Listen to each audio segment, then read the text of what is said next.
नमस्ते दोस्तों, आज हम बात करेंगे डॉक्टर की वजह से पिताजी की जान चली गई, बनी हुई सत्य घटना। दोस्तों, यह घटना सत्य घटना पर आधारित है, तो इसे अंत तक जरूर सुनें। रमेश भाई का गांव के बीचों बीच एक छोटा सा कच्चा मकान था। हालांकि उस घर की दीवारें कच्ची थी, पर उसमें पलने वाले सपने पक्के थे। रमेश भाई दिन भर पत्थर तोड़कर कड़ी मेहनत करते थे। उनके हाथों पर पड़े घाव ही उनकी संघर्ष की गवाह देने के लिए काफ़ी थी। हर सुबह जब उनकी पत्नी सीता रमेश भाई के खाने के डिब्बे में 2 रोटियां और प्याज रखती, तो मुस्कुराते हुए कहती, आप अपना ध्यान रखना जी। प्रात ने अब 8वीं कक्षा पूरी कर ली थी। उसे पढ़ाने के लिए शहर भेजना है।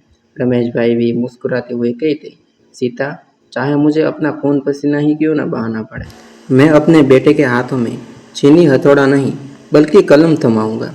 लेकिन विधाता ने कुछ और ही लिखा था। एक अंधेरी रात, रविवार की उस अंधेरी रात को, जब पूरा गांव गहरी नींद में सो रहा था, रमेश भाई को अचानक पसीना आने लगा।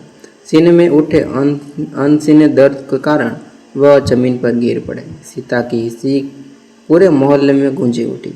पड़ोसियों के पुराने टेम्पो में रमेश भाई को लिटाकर सीता और प्रात शहर के आलीशान लाइफलाइन अस्पताल की ओर भागे। अस्पताल के सफ़ेद और चमकदार इस फर्श पर रमेश भाई के मिट्टी सने पैर के निशान साफ दिखाई दे रहे थे। नर्स ने तुरंत ही तौलिया चढ़ा ली। सीता बिखरते हुए बोली, साहब, मेरे पति को बचा लीजिए, उन्हें बहुत ज़्यादा तकलीफ हो रही है। ठीक उसी समय काउंटर पर बैठे हेड मिनिस्टर ने ठंडी आवाज़ में कहा, देखिए बहन, यहाँ की फीस बहुत महंगी है। पहले आप 50,000 रुपये जमा करवाइए, उसके बाद ही डॉक्टर उनकी जांच करेंगे। सीता सन्न रह गई। जो आदमी दिन भर काम करके महज 100 रुपये कमाता हो, वह 50,000 रुपये कहाँ से लाएगा। सीता ने अपनी शादी की पुरानी अंगूठी, जो उसका एकमात्र गहना था, उसे उतारकर काउंटर पर रख दी। साहब, इसे गिरवी रख लीजिए, पर मेरे रमेश को कुछ भी मत होने दीजिएगा। रमेश भाई को आईसीयू में शिफ्ट कर दिया गया। डॉक्टर मेहता के लिए यह कोई मरीज नहीं था, बल्कि एक सुनहरा अवसर था। एक सुनहरा अवसर था। वह हर घंटे नई नई रिपोर्ट तैयार करते रहे। सीता बाहर वेटिंग रूम में बैठी रही, अपनी फटी हुई साड़ी के पल्लू से अपने आंचू पोंछती रहती।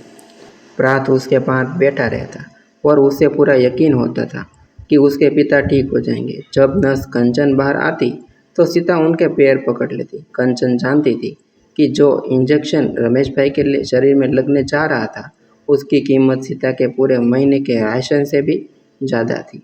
एक दिन जब प्रात पानी पीने गया, तो उसने डॉक्टर मेहता को फ़ोन पर बात करते हुए सुना। हाँ, उस मरीज का परिवार कहीं से भी कुछ भी करके पैसे ले आता है। उसे 2 दिन और आईसीयू में रखो, उसकी रिकवरी धीमे धीमे दिखाओ, ताकि बिल 5 लाख तक पहुंच जाए। यह सुनकर 12 साल के प्रात का दिल कांप उठा। उसे एहसास हुआ था कि उसके पिता अस्पताल में नहीं, बल्कि इन व्यापारियों के बनाए गए पिंजरे में कैद थे। 5वें दिन बिल की रकम सीता की कल्पना से भी कहीं ज़्यादा हो गई थी। अस्पताल के मैनेजर ने सीता को अपने दफ्तर में बुलाया और धमकी दी, अगर शाम तक 5 लाख रुपए जमा नहीं हुए, तो हम इलाज रोक देंगे और मरीज को सड़क पर फेंक देंगे। सीता रोते बिखरते हुए गांव पहुंची। उसने पड़ोसियों से, शेख से और साहौलिक करके जो कुछ भी मिला, सब इकट्ठा कर लिया। वापस लौटते समय उसके पैरों लड़खड़ा रहे थे। जब वह अस्पताल पहुंची, तो वहां का माहौल पूरी तरह बदल चुका था। आईसीयू के बाहर रमेश भाई की फटी हुई चप्पल पड़ी थी, लेकिन अंदर से आने वाली मशीन की आवाज़ अब बंद हो चुकी थी। नर्स कंचन ने नज़र झुका ली। रमेश भाई अपनी पहले ही आखिरी सांस ले चुके थे। शायद इलाज की कमी से नहीं, बल्कि बेबसी और कर्ज के बोझ चले दबकर उनका दिल टूट गया था। सीता फुट फुट कर रोई। उसने रमेश भाई के ठंडे पैर छूके शरीर को गले लगाया और उन्हें रोकने की कोशिश की, लेकिन अस्पताल वालों के दिल में जरा भी रहम नहीं था। जैसे ही सीता ने शव को गांव ले जाने की बात की, गार्ड ने उसका रास्ता रोक दिया। पहले बिल चुकाओ, तभी तुम्हें शव मिलेगा।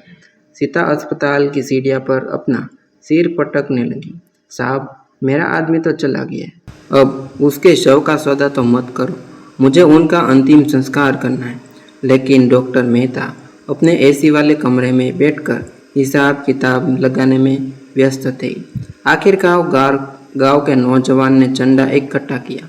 लोगों ने अपनी बेटियों की शादी के लिए जो पैसे बचा कर रखे थे वो भी दे दिए। ठीक उसी समय पर सफ़ेद कफन में लिपटा हुआ एक शव अस्पताल से बाहर आया। शमशान घाट में रमेश भाई की चिता जल रही थी। सीता पत्थर की मूर्त बनी उसे देख रही थी। प्रात के हाथ में उसके पिता का मृत्यु प्रमाण पत्र था। उसने देखा कि पिता के नाम के ऊपर डॉक्टर के हस्ताक्षर थे, लेकिन उसके नीचे लाल अक्षर में लिखा था बकायद राशि 1,85,500। प्रात ने चिंता की आग की ओर देखा और फिर उस कागज की ओर। उसने सीता से पूछा, माँ, पिताजी तो अब राख बन गए, लेकिन इस बिल का भुगतान कौन करेगा? क्या पिताजी ऊपर जाकर भी कर्ज में ही रहेंगे? सीता के पास अब कोई जवाब नहीं था। चिता की राख हवा में उड़ रही थी, मानो वह राख चिल्ला चिल्ला कर कह रही थी कि इस दुनिया में गरीबों को मरने का भी अधिकार नहीं है अगर उन पर कोई बकाया बिल हो। जब इंसानियत को पैसों के ढेर पर जलाया जाता है तो समाज की नैतिकता शर्म से मर जाती है। यह कहानी उन लाखों रमेश भाई की है जिनकी अस्तित्व अस्पताल के किसी बकाया बिल के साथ ही समाप्त हो जाता है। दोस्तों, यह स्टोरी काल्पनिक घटना पर आधारित है। हमारे चैनल पर आपको ऐसी नई स्टोरी सुनने और देखने के लिए हमारे चैनल के साथ जुड़े रहे।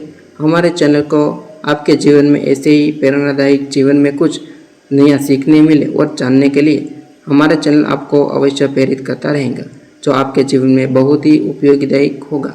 हमारे चैनल के साथ जुड़े रहे, लाइक कीजिए, शेयर कीजिए, चैनल को सब्सक्राइब करें। धन्यवाद।